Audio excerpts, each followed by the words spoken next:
النائب المحترم أحمد خليل. كلكم هتتكلموا ولكنكم تستعجلون. أحمد خليل. أحمد خليل مش موجود. يلا يا أحمد. وبعده هاني أباظة. السلام عليكم ورحمة الله وبركاته. بعد أحمد خليل. السلام عليكم ورحمة الله وبركاته. هتعقب على الكل.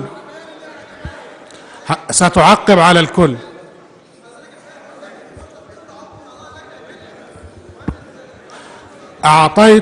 أعطيت اللجنة تقريرا وسأعطيك التعقيب. حاضر. أحمد خليل. سيد الرئيس، وزارة الداخلية، أنت الأول. وزارة الداخلية تحتاج إلى عمليات جراحية أكثر منها إلى أدوية مسكنة، فالأمر فعلا جد خطير. نحن نسمع الآن أن وزارة الداخلية لا تقوم بضرب الخرطوش، ونحن نصدق سيادة الوزير، ولكن لابد من توضيح وتفسير عاجل على أرواح المصريين. طلبنا كثيرا من سيادة الوزير بالتطهير ولم نجد تطهير، ولكن وجدنا أن أعداد الضحايا والشهداء تزداد. فإذا كان تطهير المصريين يعني تطهير، إذا كان قتل المصريين يعني تطهيرا، فيا نفس موتي قبل أن تتطهري.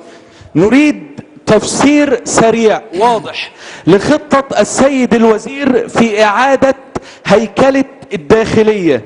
الأمر الثاني، هناك تمرد أو عصيان داخل وزارة الداخلية في عدم مخالفة الأوامر. نريد توضيح واضح بشفافية لذلك. تفسير لاستخدام القوة مثل فرق القناصة التي كانت تساهم في مكافحة الشغب، هل ستنقل إلى مكافحة المخدرات؟ الأمر الثالث، تم وراثة جهاز أمني ينافس الجيش في التسليح في أسباب لا داعي لذكرها الآن، ولكن كيف فكرت في إعادة هيكلته؟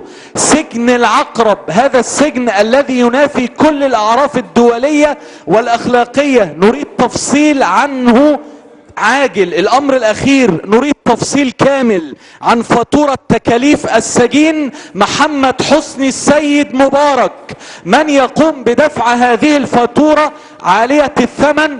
نعلم أنه لا حلول كاملة في وسط غير كامل، ولكن نواب الشعب جاءوا لاقتراح الحلول العاجلة وإنشاء الوسط الكامل. شكرا.